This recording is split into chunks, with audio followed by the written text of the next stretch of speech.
Hello, welcome to the Beard Out Podcast. Podcast where we talk about the two greatest things in the world, beer and Weird Al Yankovic. My Aunt Lala and my dad are the hosts of the show. Thanks for listening to the Beard Out Podcast, part of the OddPods Media Network. Stay weird and enjoy the show. Here we go. Well, hey, how are you doing? Have a seat. Have a drink. Boy, I can glad to see you. What can you say? Where's Lala?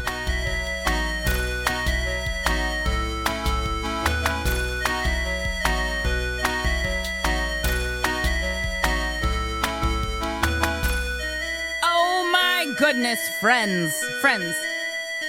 Oh, I get so excited to have repeat guests on this show with me. And before I tell you how excited I am about what's happening here, I need to welcome everybody to the Beer Doll Podcast, the podcast where we talk about two of the greatest things in the world, beer and Weird Al. And I lied to you. That was not me cracking a beer open. That was me cracking a White Claw open, because that is what I have decided to have on this episode today.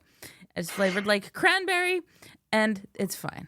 But I needed the can crack, and I felt disingenuous doing it with something that was not alcoholic on account of the basis of this show. So anyhow, that's where we're at. And we're going to have a good time today because we have repeat customer Tyler back on the show. Tyler, how are you? Hello. I'm so good. How are you? I am wonderful, and I'm glad that you're like the anxiously anticipated Tyler, because I think I told people like 2 weeks ago that you were going to be on next week, and then you had to reschedule, and so then it's fine because I had my husband on to kick off a new series, and now you're here now. So this is great. I am here now. This is fantastic. I'm so happy to be back. This is such a fun show. Thank you. But this is like your second proper time sitting down talking with me, and then your third actual time on this show, right? Because you recorded something for my Weird Al fans under 25, and then you were on to talk about Alpocalypse at one point. Yes. We still need to do the costumes episode at some point. Oh crap! Yes, we absolutely do. We should do that. Yeah. Oh my God, there's so much I want to do. Yes, we're gonna do the costumes episode at one point. Life gets away from me. It's a good thing about Weird Al. He gives us so much content to talk about. Yeah, people are always asking me like, Lauren, how do you have an entire podcast about Weird Al? And I was like, how does anybody not have an entire podcast about Weird Al? Because there's so much to talk about. Right. Exactly. We love him. So Tyler, I know you're always up to you're continually surprising me with the cool stuff that you're out there doing in the world. So I'm going to give you this. You're welcome. I'm going to give you this time right here at the beginning to tell the listeners of the Beer Doll Podcast, what you want them to know. What should they check out? So you should check out my brand new album that I just released 2 weeks ago. It's called Status is Over Party, where I canceled myself before anyone else could. It is on all major streaming platforms, or you can buy it on my website, statusferret.com. And that's pretty much what I'm promoting right now. I just got back from a convention where I was the guest of honor, and I was a presenter and performer there, and that was an absolute blast. My voice is still kind of dead from it, and it's great. And that's what I've been up to. I just moved back into school for my last year, and dear God, it's been an adventure. Yes. Oh my God. See, that's the thing. You're so busy and doing so. You put an album out, and that's just so wonderful. Thank you. Yeah. I'm so I have no reason to be proud of you, but I kind of am. You know what I mean?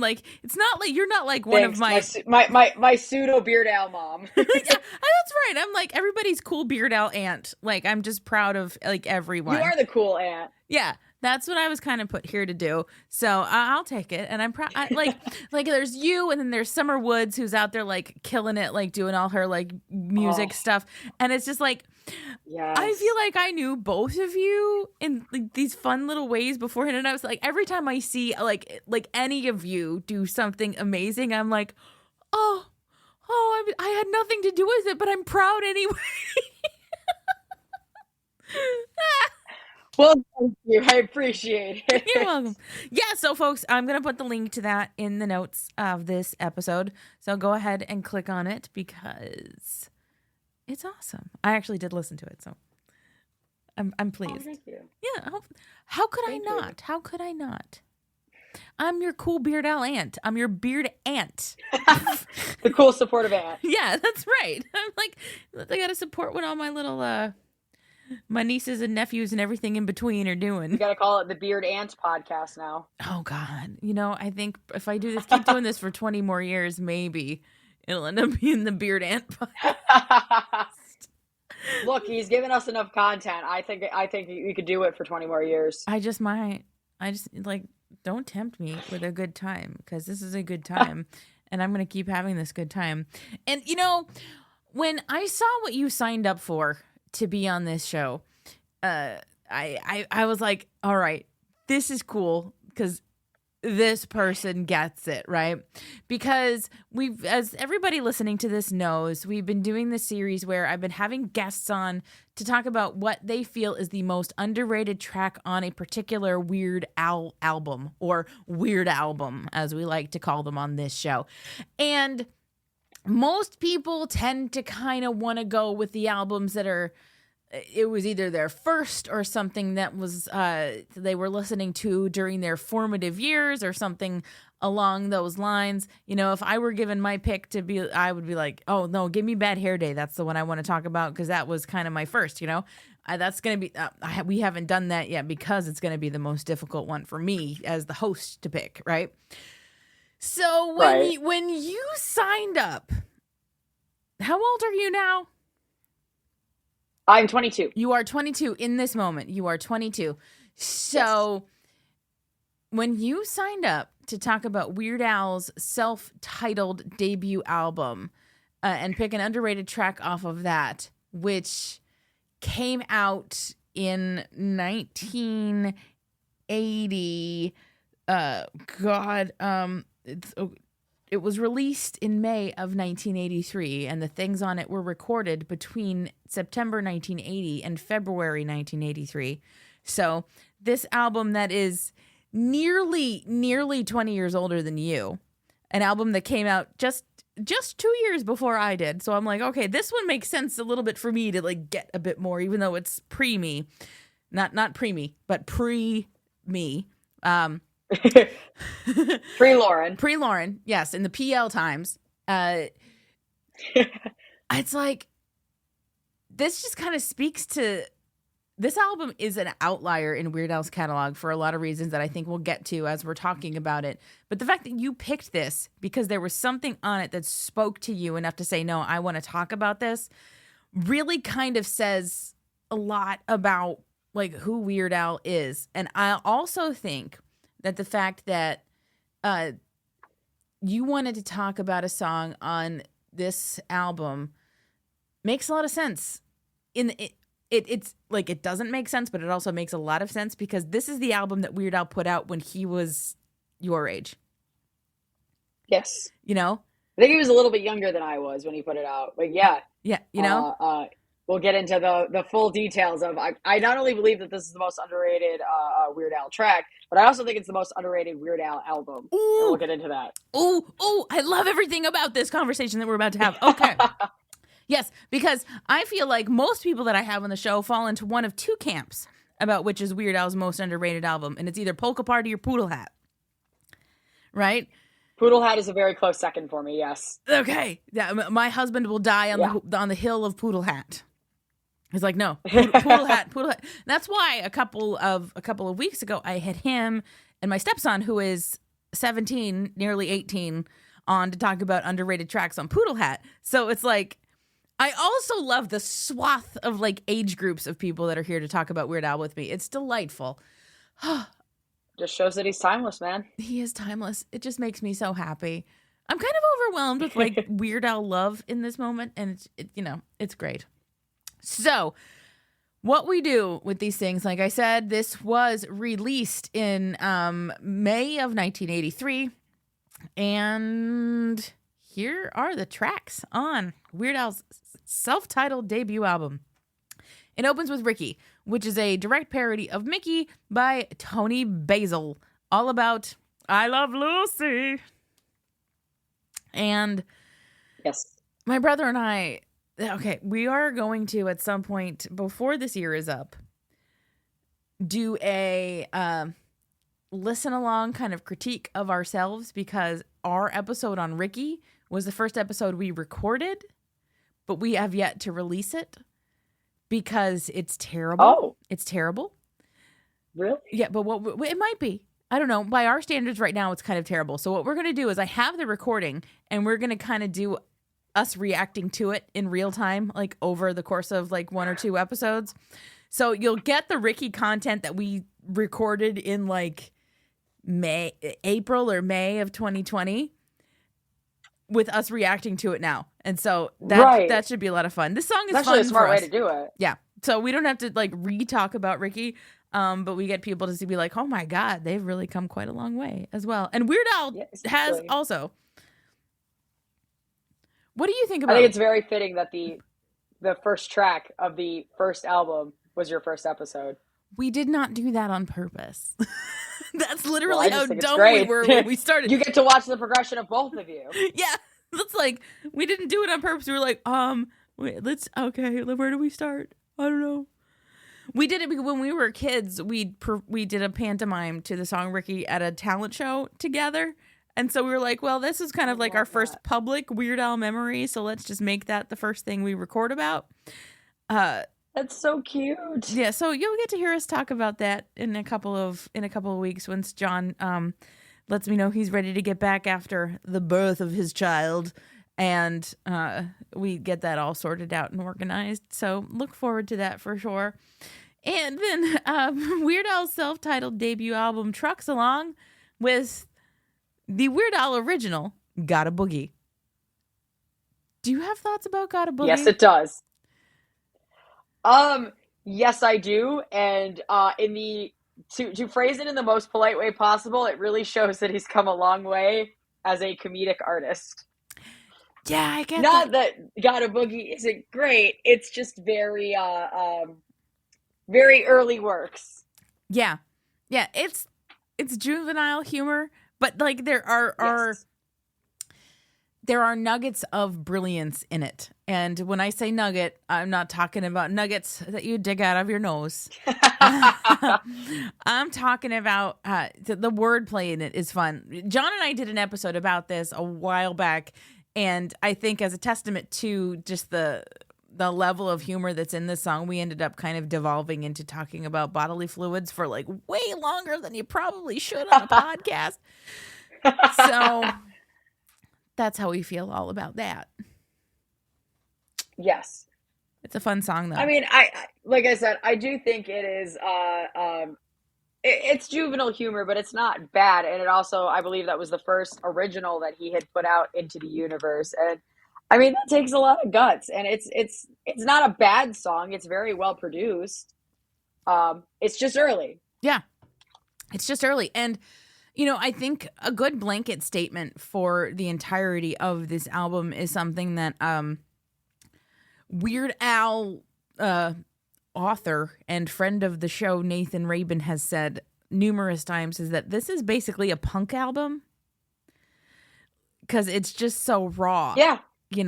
This is a punk album, but it's a comedy Weird Al punk album, but it's a punk album. And I think if you frame it like that in your head, you can forgive a lot of things and just appreciate it for the gem that it is. Because then it moves on to track 3, which is a parody of I Love Rock and Roll by Joan Jett and the Blackhearts in I Love Rocky Road, which, side note, is, as far as my current knowledge is aware, this is my niece's favorite Weird Al song, which is unfortunate because she's allergic to nuts. So she can't eat Rocky Oh Road, no! but she loves I Love Rocky Road. Oh my God. That's almost funny in itself. Yep. It's like oh gosh, what's the Oh Henry, like all of these things go wrong all of the time. It's just one of those, oh no, everything's terrible kind of stories. But yeah, she loves I Love Rocky Road, but she can't eat it. Oh, And full disclosure, I prefer I Love Rocky Road to I Love Rock and Roll like any day. And I am not even one of those people who has a all problem day, with Joan any Jett. day. And I can say this as a grown adult. I have the black and white and Weird All Over photo book that John Bermuda Schwartz put out. The black and white photos from the I Love Rocky Road video shoot. Weird Al is wearing these like tight, like faux leather pants in it. And it's like you said, it's a punk album. It's a punk album because he's trying to do Joan Jett in an ice cream parlor. And like these pictures, I'm also like, if he wasn't a comedy musician, because the way he's posed in some of these things, like if you didn't have that mental like direct line to like, oh no, that's Weird Al. Oh, so this is a funny picture. These could literally be like serious pictures for music that was happening at the time. And it's like, oh no, but somehow it's funny just because it's him. But yeah, the pictures are just, they make perfect sense. They really do. I mean, you could take all of those pictures directly out of context, and for someone who wouldn't know anything about Weird Al would just think that just looks like an '80s music video to me. You should do it. I should show them to like some of my college students and be like, describe this picture to me. What is this? That sounds amazing. I also think it would be a very funny episode to bring guests on the show who don't really know any of Weird Al's stuff and do basically exactly that. I've been trying to get my brother. Okay, so my brother's in-laws don't know anything about Weird Al, which makes me question a lot of things about my brother's in-laws, but I digress. You can tell a lot about a person about what they know about Weird Al, but Yep. Actually, on last week's episode, my husband Russ was like, the first question my mom asked him, like after he proposed, was like, so were you a fan of Weird Al before, or did she, almost as it was like almost a religion question, like, so were you into Weird Al before this or no, and he took it very seriously because how you feel about Weird Al, again, we both believe very fervently that that's kind of like a very good definition of character, Oh, absolutely. So anyway, my brother was like, I don't know what we were talking about, but I was like, well, play the Weird Al version of something or other for your in-laws and see if they can tell the difference between that and the, original or something like that. And he's like, oh no, they wouldn't be able to. Like, they wouldn't be able to. I was like, really? I'm like, that's wild. So I don't know. We got to do something. But yeah, I might do something with my college students. I've got 2 first year writing classes this semester that I'm teaching in person. And so I can't help but pull some Weird Al into it somewhere. And as you should. This is how we do it. So, oh my gosh. Well, okay, moving on to track 4. It's Buckingham Blues, which is a Weird Al original about it's a little story about Chuck and Diane, which did not age well. Product of its time, but also still a very good track. It's so funny, but it's definitely a product of its time. Funny. I feel like this would have been funnier if what Weird Al wanted it to be was he started writing the lyrics to like the John Mellencamp Jack and Diane kind of deal, but that didn't work out somehow, so he turned it into a blues thing, which it's fine, but it's got some fun lyrics in it. Oh, absolutely. I think there's a lot of humor in putting a blues song over like royalty. I think that it is the precursor to first world problems. It is, yes, because it's a very funny juxtaposition. Absolutely, because blues is like, Exactly. because then of course Weird Al has generic blues. I got the blues so bad, Right. you know, because like blues is like you complaining about Right. things, and it's like what did they have to complain about? And then of course now in Exactly. the year of our Lord 2023, apparently the Royals have a whole heck of a lot to complain about, as illustrated by But yeah. books and interviews that they have done about the things that they are complaining about. I wish I had those things to complain about instead of, I know, right? you know, my homeowner's insurance. Right? I wish I could complain about that instead of you know, my student loan debt, but like it's fine. It's fine. It's fine. It's fine. It's Like all fine. you're gonna get rid of student loan debt and then get in, you know, then I did that and then I got a mortgage. And did you know that mortgage, the word mortgage, is derived from the French for death agreement? So that's great. You know, I didn't know that. I'm not surprised, and it makes a lot of sense. Right. Like, because you've got like mortal,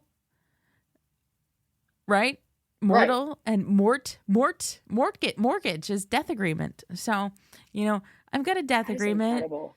And so that's super. I've got a death agreement on a nice little ranch style home made out of concrete. So the wind doesn't blow it over when a hurricane comes through, like what's going to happen maybe later tonight as of us recording this. Oh, geez, I forgot about that. Yeah. You know, no, I'm totally fine. Like, I'm not like, well, this may come out on Friday and I could be like putting my foot in my mouth, but like we're totally going to be fine. It's so funny. So I was literally just hanging out yesterday with my friend for as I was dropping him off at the airport to fly him, or so he could fly back to Orlando. And we were just talking about the way that Floridians handle hurricanes is so different than anywhere else in the universe. Because you're just like, yeah, there's a hurricane coming tonight, but like we'll be fine. Let's just record this podcast. And I can imagine the same thing happening like where I currently go to school. Everyone would be flipping out. Like the school would be on lockdown. Yeah. Like the two schools that I teach at, they canceled classes for today and tomorrow, but everything's supposed to be back up and running on Thursday. So, hey, folks, we're recording this on a Tuesday because you're so, you know. But It's that's just fun. crazy to me. That's all. Yeah. I mean, no, it is. It is because my mom texts me every time. She's like, "Are you bracing for the storm?" And I'm like, "We're fine, Mom. I'm at Waffle House. I don't know what you want." Like, as long as the Waffle House is open, I'm fine. And there's literally a Waffle House around the corner. No, if the Waffle House closes, then you need to take shelter. No, and that is not even a joke. Like, there's the Waffle House index. Like, there's a whole thing. Like, we tried to go to Waffle House a couple of weeks ago when my stepson was visiting, and there were cops in the Waffle House parking lot because something must have gone down at the Waffle House, as things are wont to do at a Waffle House, you know. I have to switch glasses because these hurt my ears.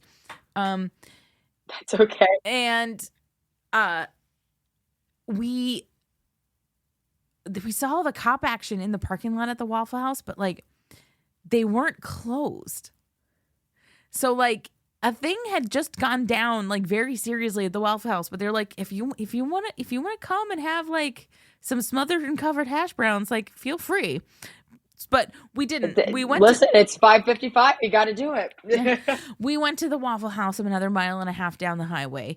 You know, so we were like, we're gonna let them handle this.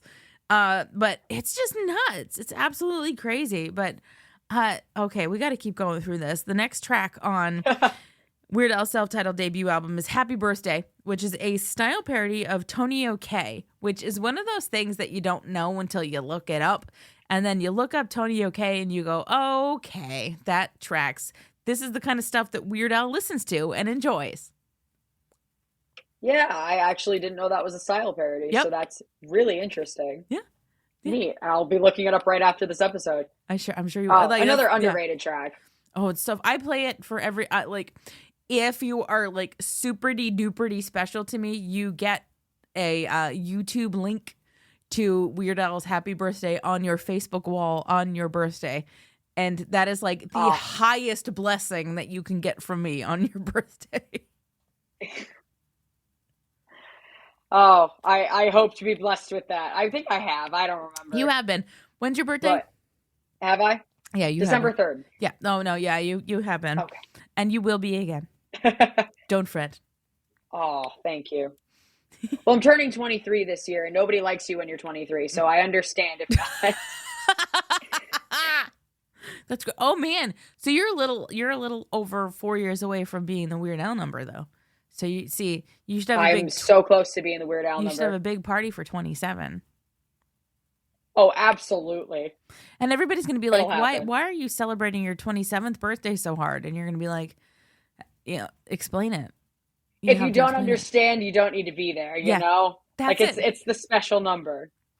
You got the 21st birthday, and now you got the 27th birthday. It's just as special. It's just as special. I have a necklace with it is just as special. 27 on it, and it's just a nice it's a little gold chain with like 27 on it. And when people ask me, it's like, oh, what's the 27? Is that like your birthday? And it's like, no, it's Weird Al. And people are like, what?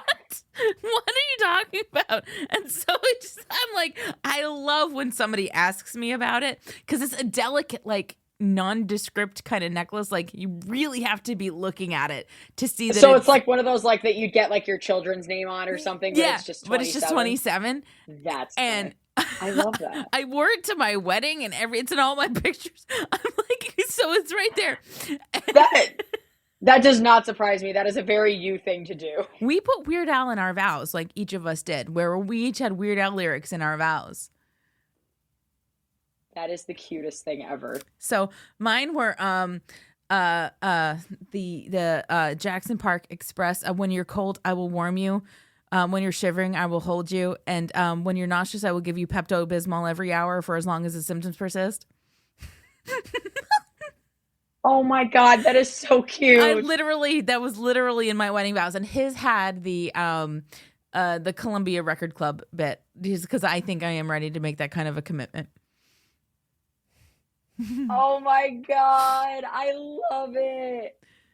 Oh my God, that is so cute.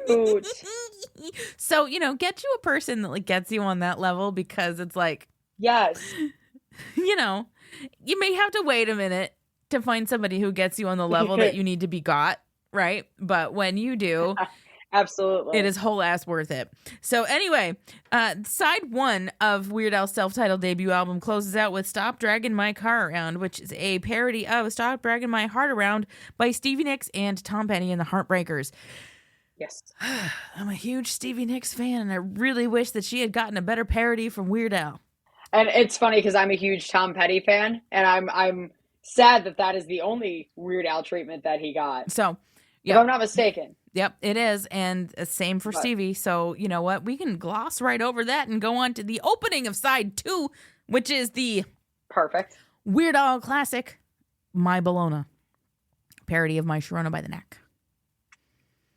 10 out of 10, top A tier list. Yep. Can't complain about My Bologna. No, you can't. You really can't. It's what sparked the flame and gave us what we got. It lit the fuse that got us to eat it. Sure is. That got us to MTV, that shot us to the moon. And so, you know what? This is a beautiful thing for us to have.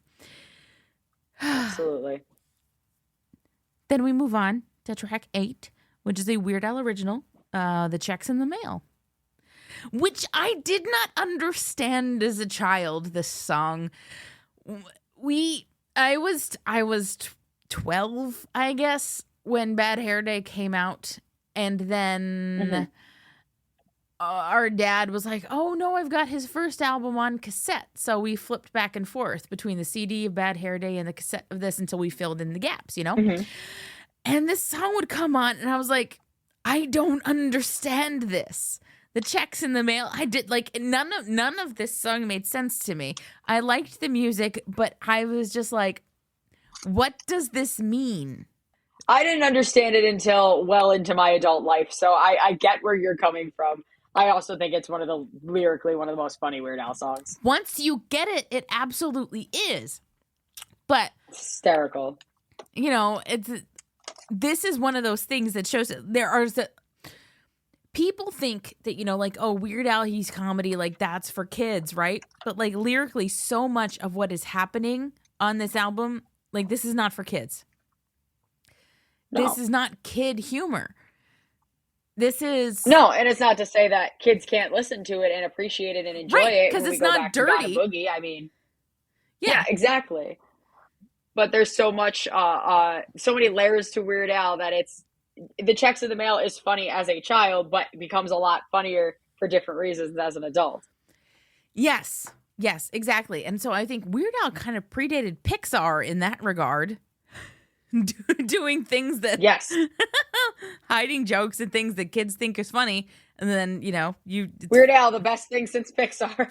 Yeah, the best thing since before Pixar, which is delightful. Then we move on to Another One Rides the Bus, which is a parody of Another One Bites the Dust by Queen, which played a huge part in the Weird the Al Yankovic Story movie, in the delightful pool scene, which just pleased me to my core as a human being. And this song just gave us so much. But yes, you have a thing. I could tell you want to say it. All I was going to say was I actually just saw the Weird Al movie for the first time like 2 weeks ago. Oh! I promised my friends that I would wait to watch it with them, and we just got together. Oh my God. First of all, I appreciate your self-control. Because I would not have been able to do it. Oh my God, it was so hard. Do you want to know what I did? Staying away from spoilers and everything else? What? The day it came out, I set my Roku to like Denmark time so I could watch it. Like, so you could watch it before? Before, yeah.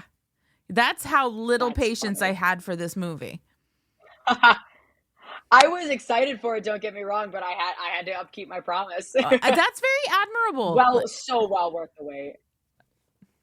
It was so phenomenal. But yes, the Another One Rides the Bus scene. Oh my God, so good. I mean, the whole movie was amazing, but yes,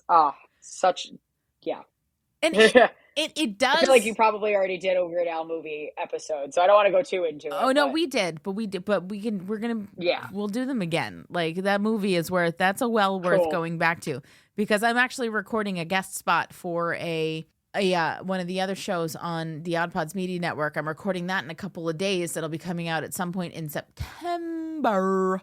It's September now. Okay. Right? Because when this is coming out, September 1st. So it'll be September on Friday, yeah. Yeah, sometime later this month on the Super Media Bros podcast, I'm going to be doing a Cult Cinema Showdown episode. Not even a showdown, just a Cult Cinema episode on their show about UHF. So people keep going back to the UHF well. I've got no problem going back to the Weird well. But little plug for our network show friends is that I will be having a Twinkie Wiener sandwich on that show once again. I bought all of the supplies today. I almost had a Twinkie Wiener sandwich today just for fun, but I figured I'd wait to do it again on that episode. So of course I've had one once. I haven't had one since. They're better than you think they are. And they really are. I've got all the supplies, so I've got a feeling I'm going to be having a couple of Twinkie Wiener sandwiches in my future. But at least I'm going to be having one 2 days from now as we record this, and probably a couple weeks from now you get to listen to me eat one. So that'll be sweet, fun. Can't wait. I know. And then the album moves on. Weird Al self-titled debut album moves on to track 10, which is I'll Be Mellow When I'm Dead, which is yet another Weird Al original. The album closes out with all originals. This album is flush with originals. It's awesome. I love this song. I've got the t-shirt of this song. This song is as my husband says that this song is like my personal theme song, mantra. And I'm like, I agree. Because I will be mellow when I'm dead. and not until sooner. It's like, nope, I'm not gonna not any sooner. And there are so many singular lines in that song that just make me go, yes, I feel this in my soul. But I also have a feeling in my soul that we'll be talking about this song after the break. So I'm gonna move on to track 11. which is Okay. Such a Groovy Guy. I actually don't remember much of this song, but I know it is good. And for a Weird Al original, again, it's another one of those product of the time. It shows how far he has come as an artist. It's absolutely a product of its time, and I think it's also it's very funny, and it's when you know the backstory of the song, it's kind of like, oh, this is like almost mean, but not mean at all, because it's just speaking the truth. And that's the one thing I love about Weird Al, is when you think he's crossing the line into mean, it's just reality. So I think that's you're right. marvelous. And his self-titled debut album closes out with Mr. Frump in the Iron Lung. Oh my God. That song is such a dark song, and it is so funny. It's so dark. I know. It is so dark, and the absolute raw humor behind it is so morbidly funny. Like, my parents let me and my brother listen to this when we were like 10, 11, 12, 10, 11, 12 years old. And it's like, he dies. Like, he literally dies. And that's the joke, And the joke of it is, this song came to be because Weird Al realized that, like, reverse pulling the valves on his accordion kind of sounded like an iron lung, so that it's there's a button on the accordion that releases the air. So he realized that there wasn't any songs that utilized that as an instrument. My man pulled a Tchaikovsky and used cannons in his song with the valve of anything can be an instrument if you try hard enough. Yes. And I think that's delightful and like ingenious. And also it gave us this like incredibly morbid, delightfully funny song, which laid the groundwork for Weird Album closing tracks for decades to come. This set the framework, right? Because this is unlike this. This has no basis in, like, this is not like even a style parody of anything. It's nothing like that. It's just weird. Yep. And it's the weirdest thing on this. Yep. And I love that this album closes with it. So with that, we have to take a brief ad break for some ads. For ads that people need to listen to, because ads pay things for us to be doing the things that we do. You see, and as I like make to that paycheck. You got to make that paycheck. I mean, it's a very small paycheck, and it's not even really a paycheck. It's just a like keep the podcast running check. But anyhow, it's if you don't like the ads that you're listening to, like check the stuff that you're Googling, because they're based off of that. Like, they pull from your data. So anyway, here are your ads, and we'll be back on the other side of them. This is Beer in Front. Every week I'll talk about a beer that maybe we've forgotten along the way while we get those check-ins and badges. Being the Chicago beer guy, I'll also talk about great craft beer in the city of Chicago. And remember, sometimes the beer in front of you is the best one yet. That's Beer in Front, part of the OddPods Media Network. And we're back! Okay, silence. Ah! We're back. We're back! Okay. Those were great ads, weren't they? They were so good. Oh, such good ads. I learned so much about insert ad here. Delightful. Yes. So, Tyler, my friend. Yes. You get to go first, and you get to talk about what you think is the most underrated track on Weird Al's self-titled debut album. And before you tell us the track that you have picked, I want you to give a little insight into what you think makes it underrated. Like, I've when I think in my head, it's kind of like, oh, well, like he doesn't perform it live, or, you know, I don't hear a lot of other Weird Al fans talk about it, you know, like that kind of deal. Like, it's great. There are no bad Weird Al songs, right? But there's a crap ton of underrated Weird Al songs. So, like, what, Right. in your opinion, makes the song that you're bringing to the table today underrated? And then we can start talking about it.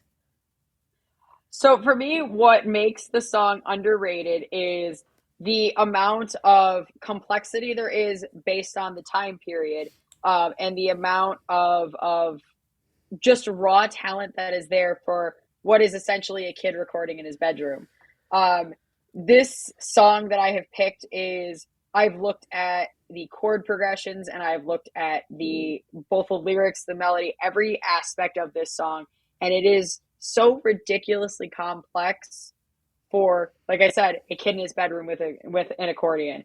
I don't think the song is talked about as much as it needs to be. For being on his first album, it is so kick-ass, and this is something that I could absolutely see it being. I mean, I could see him putting out something like this today, and I love this track so much. I love that you love it. And now I need you to tell us what it is. All right, so the most underrated Weird Al track on Weird Al self-titled is I'll Be Mellow When I'm Dead. I will tell you what, and I think I told you this before we sat down to record, but I feel like I needed to have a second song to talk about, because we could both gush about the song forever, and we will, but I'm basically what I'm bringing after this is an honorable mention. But yes, I agree so hard with you about I'll Be Mellow When I'm Dead. It's who I am. I think it's who a lot of Weird Al fans are, and absolutely, it's who he is. It's who he was at the time, right? But the essence of it is so pure. Like he's a vegetarian now, so that vegetarian line doesn't quite track, and there are dated references in it, but absolutely, the thesis. But name a piece of comedy that isn't directly a piece of its time, you know? Yep, exactly. This is a manifesto of a young man who says, you know what? I'm going to live my life for the fullest, and I don't care what anybody thinks about me. Absolutely. Absolutely. So even taking away the aspect of the comedy of this song, like I said, I had looked at like the chord progressions, and I have looked at the actual melody of this song, and it is so complex, and it is so well thought out, just in the way that he's able to make it work, because it's chords that should not work together, but it's a bop. I know. And I also, right? Like, and I also love, so the whole song is in 4/4, but the emphasis on the different beats of the song, starting from the intro into the actual song, and then the way he's able to mash that beats together and still somehow works. I don't know how he does it, because he, like we had said at the beginning of the podcast, he was younger than me when he wrote it, and like he is doing things with this, specifically with the music side of this, that musicians today wouldn't even think to do. No. And he's doing it as a 20-year-old kid. Yeah, it's so complex, because when this starts out with the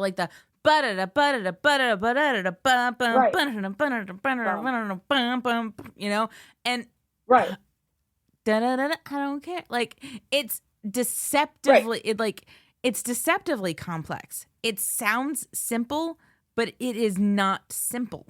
It's not at all. It's amazing. I mean, it is genuinely just amazing for music theory fans alike. It is just, it's an incredible song. I also think it reminds me of a sea shanty, which makes me so happy. A little bit. No, I get that. I get that from that. Yeah, because sea shanties tend to be in 3/4, right? Yeah, but it's a 4/4 sea shanty. It's a 4/4 shanty. The interesting about that, the intro So while it is in 4/4, it has It's all a triplets. 6/8 feel, which could be simplified to 3/4. Yes, exactly. It's all triplets. Because you have this, but it's all triplets. Yeah. Yeah. Oh, it's wild, right? Right. Like what he was able to do at, because he was born in 1959. So yeah, he's like 20, 22, 22 when this is all happening. Something 3, like 4. that. Yeah. So it's like, what a baby genius. My baby genius. Right? I love. And this song is so incredibly like self-assured, right? And don't you wish that, like, no, you are the age he was when this happened, and I am not, but I wish at the age that he wrote that, like, I could have been that self-assured, right? I grew into it. Like, I feel like I own the I'll be mellow when I'm dead, like, ethos now. But right. Could I have done that in my early 20s? Probably not, because I cared way too much about what people thought of me. What everyone thought. Right. And he didn't. Like, maybe and I think it's so important. What? I think it's so important that even if he did and he was conscious about it, that representation is out there. And it was out there for the young, 20-year-olds who are conscious about it. You know what I mean? Yes. This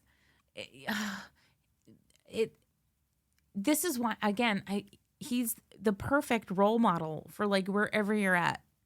Absolutely. And it's also why I don't trust anybody who doesn't like Weird Al. So, it's kind of like the dogs and kids litmus test. Mm-hmm. Dogs don't like them, kids don't like them, they don't like Weird Al. There's your red flags right there. That's all 3. And, like, if you got a person that checks all 3 of those boxes, like, like, I just made an X. Yeah, that don't poke it with a 10-foot pole. No, exactly. I don't need them anywhere near anybody. But no, this song, it means a lot. It really does. It really does. And I would put this, I have actually, I have put this in introductory assignments in some first year writing classes that I've taught at college. I was like, okay, listen to this song and then read this, and then I pick like an essay, also because I have to be some kind of literary whatever. But then I was like, okay, so do these things, like process all of this, and then give me some song lyrics that describe who you are or who you want to be. I love and that. Thank you. And what comes from it is, like, I put myself out there as an instructor as saying, like, look, I love Weird Al. And so, you got to know, what you're getting into with the semesters, because it's like, I kind of I'm about what I'm about. So take it or leave it, my friend. I was going to say, are you, like, known as the Weird Al professor? Yeah. That's not a bad thing. I am known as the Weird Al person on campus, so I get it. Yes.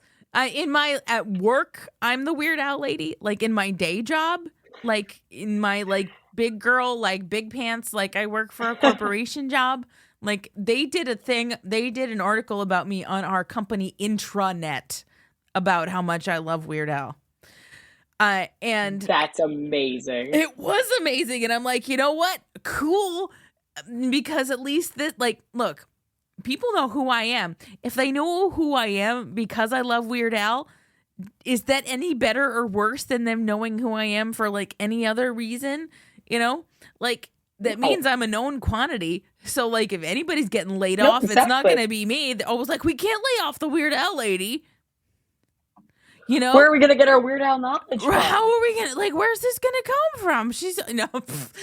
So, come to me for more office tips.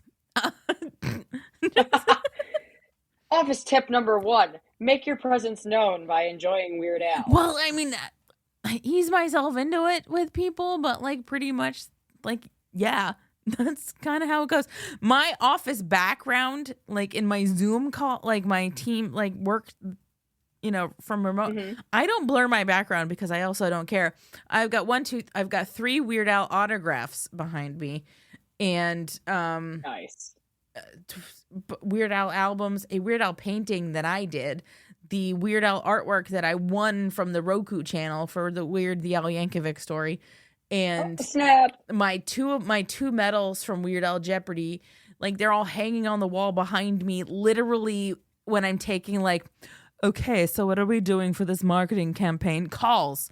Like that's what's behind me when I'm talking serious business crap with people. I'm like, all my Weird Al That's stuff excellent, is though. there. That's what it should be. Mm-hmm. And you know what? It has not been a detriment. It has been the opposite of that, because we are trying to infuse our brands with humor, and people are like, this is gonna be the lady to do it, though. And I'm like, So- I know, look behind me. I know what funny is. So going back to our litmus test that we were Yes. talking about earlier, do you feel like you take the same thing when someone points out your Weird Al stuff and is like, that's not appropriate for a corporate meeting? You're like, we shouldn't do business with that person. If somebody points that out, I would be like, look, first of all, I'm on our creative team, so they really should not question my creative process, because this is what makes me feel comfortable doing my creative work.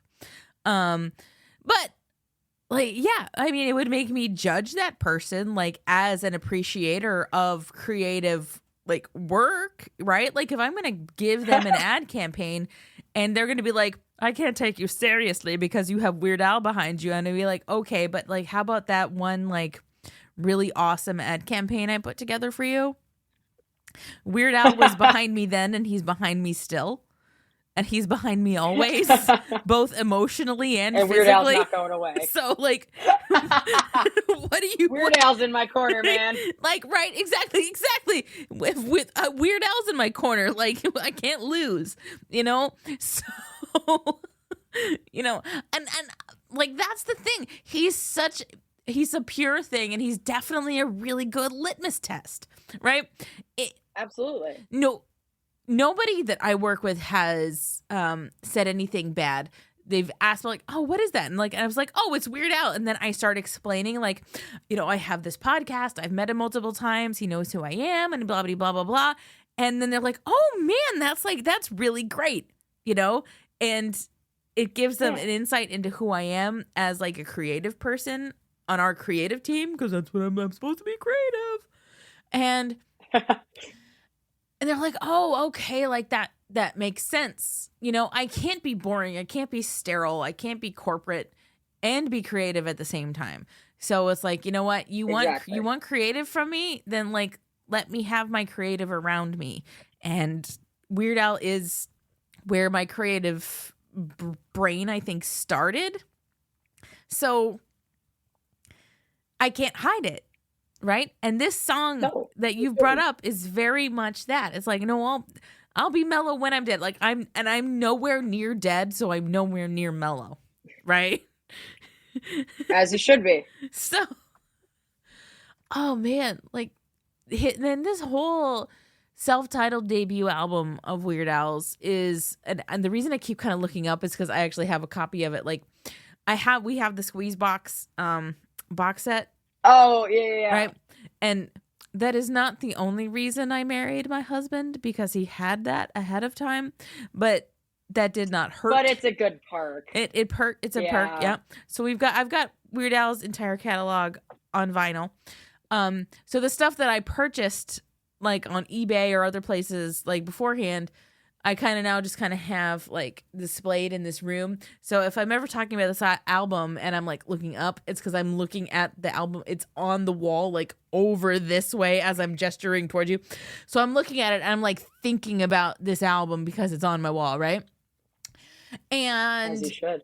Well, because I bought everything that I could have bought on vinyl beforehand. Oh, and then right. My husband. No, I did the same thing. Yeah. No, go ahead, finish that. I was no, and then my husband comes in and is I have all of them because I have the Squeeze Box. But we talked about it beforehand, so I knew what was happening. But I bought all of these things before that it was, and so I was like, oh man. And so, okay, I was like, well, okay, so I guess I didn't have to buy any of these. But now they're artwork and they're up there. So, it is what it is. But anyway, what do you have? All I was gonna say was I don't have the squeeze box, but I do have the original of his self-titled. I have all of them through Even Worse. But no, if Yep. I'm just looking up, I've got a cardboard cutout of Danny DeVito up there, so that's all that is. Oh, I love. Oh, well, that's great.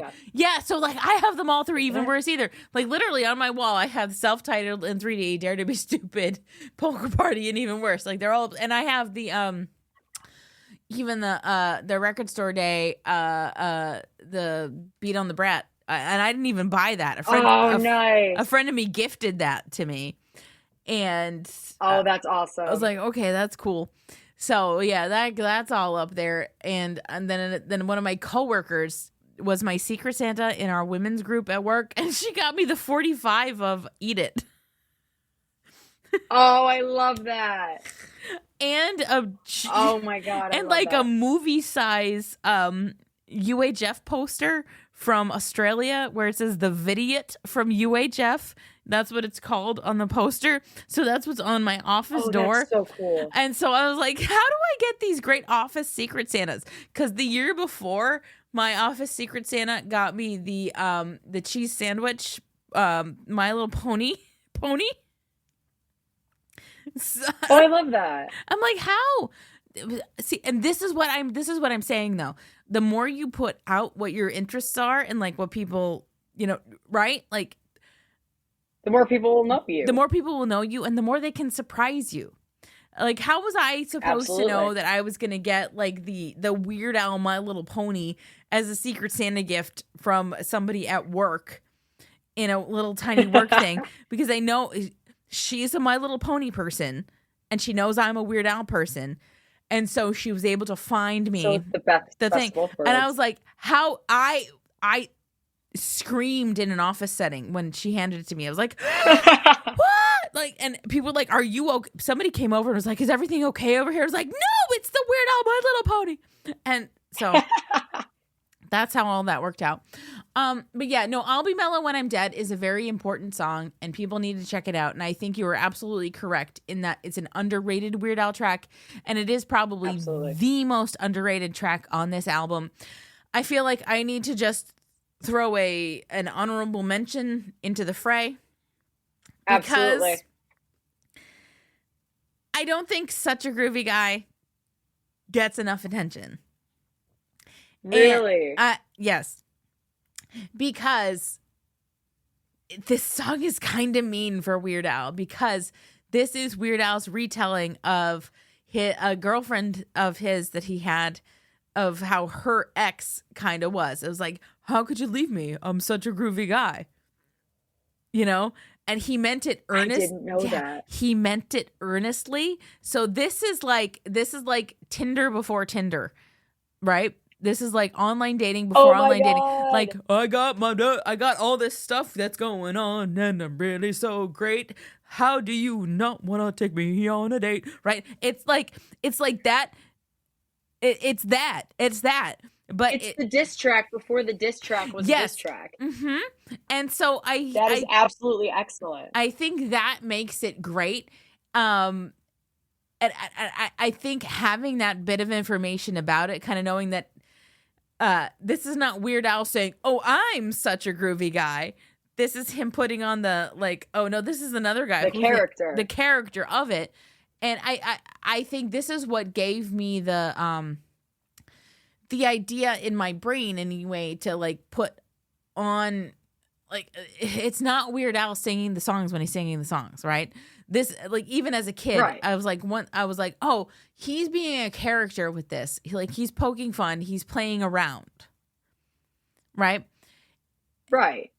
Like the songs where he's like Yoda, it made sense. I was like, oh no, he's a character in this song. And then that kind of opened the door in my brain to go, maybe he's a character in other songs. And this is not really, And so like once I found out that Such a Groovy Guy was him being like, oh no, I had a girlfriend at the time whose like ex was like, why would you leave me? I'm such a groovy guy. I was like, oh. And I think it's very funny in that way. And I also think, musically, it's very of its time. It has its own little complexities to it. I can't argue for it against I'll Be Mellow When I'm Dead, but I think it's definitely a solid honorable mention if I had to bring up something that wasn't, the same thing you picked. Oh, absolutely. And I can absolutely appreciate that. I would have to go back and listen to Such a Groovy Guy because it's been a hot minute since I've heard it. But I can't say that I disagree. But you bring up an interesting point about playing the character in Such a Groovy Guy, which kind of brings me back to I'll Be Mellow When I'm Dead, because is that Weird Al playing a character, or is that just Weird Al being Weird Al? Oh, that's a good point. I choose to believe that that's Weird Al being Weird Al. I do too. Primarily. Because I have no reason to believe otherwise. And he has evolved as a person, again, since then, because, he does want a part of that vegetarian scene. He does. I'm sure he probably has at some point had a Redwood hot tub to his name. The sentiment rings true and has been ringing true for 40 years. 40 years. Which 40 years. Yeah. But that's a very interesting point. And so that's what makes it hard. As a kid listening to it, it's hard to say, what is him and what is a character? And no, exactly. I think this album is definitely complex in those ways, because this is probably the only album where you're going to have that question, because I don't think a lot of the songs, I don't think any of the songs on any subsequent album are really him. I was going to say, I think this is probably the only song that this is really a question of, is You're this right. just Weird Al being Weird Al, or is this a character? I think this could be the only song that's really him. And that could be why it resonates with you and I the way it does. Because if we want to get really meta here, we could think about, is Weird Al a character in itself? Oh, you stop it right now. No, but but Weird Al is a character. And that's another thing. Weird Al is a character. He has even said, he said in interviews, he goes to parties with his wife and she's the outgoing one. He's I could see that. And so Weird Al is a character of Al Yankovic. Right. Right? So am I mellow? I'll be mellow when I'm dead. Just Weird Al playing Weird Al, but specifically the character of Weird Al. I've just gone cross-eyed. Now, You're welcome. Thank you. But great to be back. Yeah, no, I'm happy to have you back. These are deep conversations. I like having an active college student on the show, by the way, because you're talking in the ways that college students talk, and I'm like, oh, these are conversations that need to be had. Yes, and I don't know. I have no answer for you. You don't have to have an answer. Just know that that's why it's the most underrated track. That's true. So listeners, I feel like this is a good place for commenters to comment in the comments. Can you think of any other song in Weird Al's oeuvre that is him? 100% him, just being this is how I feel about this thing and not playing a character about it? And also, do you think I'll Be Mellow When I'm Dead is Al Yankovic playing the Weird Al character, or what? Where are we with this? Where should we write a thesis? What's happening? And also, I feel less mellow now.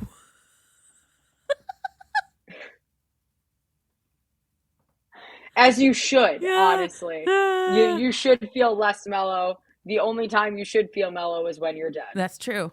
Okay, so I'm more alive. More alive than ever because of this conversation. I think so. And you know what? Truly, Tyler, I think that's a perfect place to end this conversation, because we got to give the commenters folks to listen. And I think we did a great job covering all of this. And I'm going to give you, I know you had time at the beginning, but tack it on here again at the end now that people got a chance to know you again and ruminate on it. What are you working on? Where can they find it? I am working on, I just finished my second album. You can find it everywhere. It's called Status is Over Party. You can find me everywhere at Status Ferret. I am, you go to my website, statusferret.com. You can buy a copy of the album. I also have it on vinyl. Yeah, that's what I've been up to. Cool. Yes.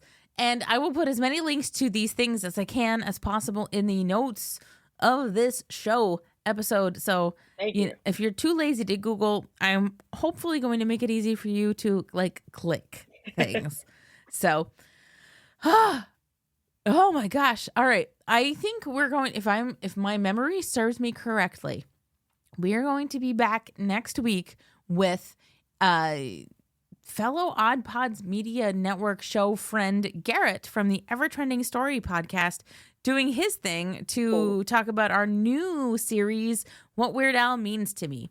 And I'd like to... I love that. It's great. We're doing full episodes on it.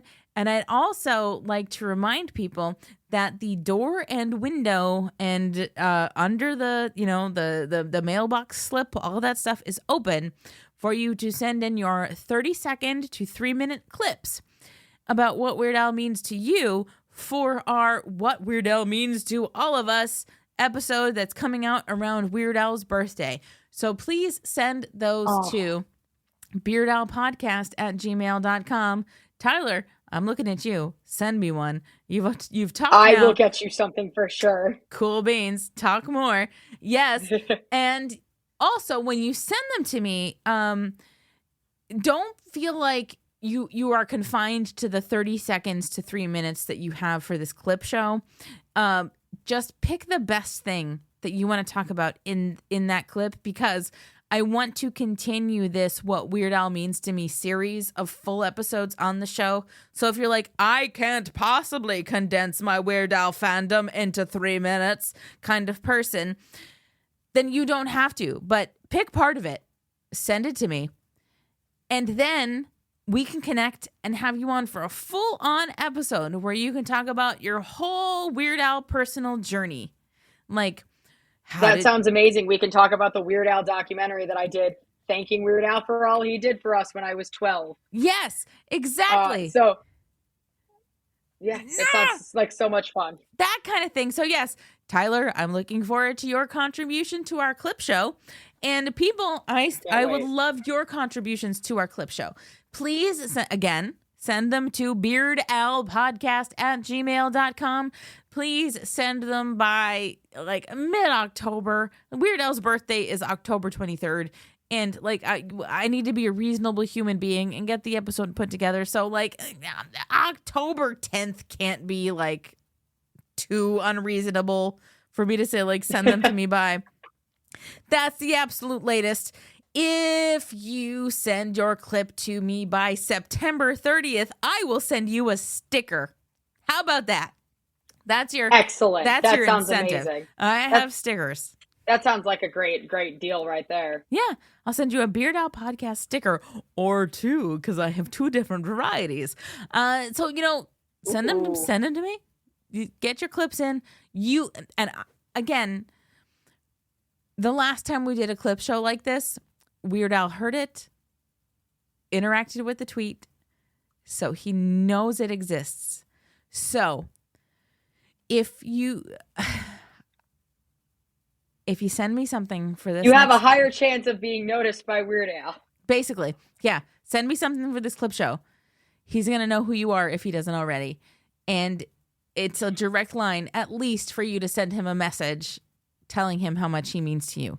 So I don't see the downside to it. And if you get it to me by September 30th, again, at beerdalpodcast@gmail.com, you will get a sticker or 2, maybe, So there's no downside. It's going to be a great episode. There is no downside. There is no downside. I think maybe between now and then I might re-release the first time we did this at the beginning of 2021. Weird Al loved that one. He sure did. There was a lot of love about it. Aww. And there were many clips in it that made me cry. So, you know, we'll do it. We'll do it. Oh. But send me your clips. Send me your clips because Weird Al means a lot to a lot of people. And I think get in on your stuff. So, Tyler, thank you for being here today. Thank you for having me. This has been a blast. And you're a blast, and you're always welcome back on. I would love to have you back on for one of our What Weird Al Means to Me episodes, but only if you send me a clip for the clip show, because that's the entry fee. That's a lot of pressure, but I will make sure I get that done because that sounds like an absolute blast of an episode. The only folks that are allowed around the entry fee are my my husband and people in my podcast network. But you are neither my husband nor in my podcast network. You are just my Weird Al friend, which is a special column in and of itself. However, this is me wanting both but still things comes from with you. a fee. But it still comes with no. I really want you to be part of that episode though, because Weird Al will listen to that one for sure. You know, in the clip show. So get in it. You got it. And all right, so folks, I think it's time for this button. And that's when those security guards threw us out. Right? And with that, this has been a very special episode of the Beard Al Podcast. And Tyler, once again, thank you for being here. Thank you for having me. This has been such a blast. Hooray! And we'll be back next week with some more Weird Al talk. And I have no idea when John will be back. He's still trying to raise a brand. No, I don't know. His new human has been born unto the world, and now he is a helpless little child. What? Oh, yeah. Congratulations to John. Yeah, congratulations. But also, it's work. It's work that's keeping him away from the Beard Al Podcast. Oh, sorry. We got a one. We got a capsule again. See, that new kid will be great when he can talk on the show like the last one. Oh, my God. Ah! I swear this kid's first words are going to be Weird Al. I hope so.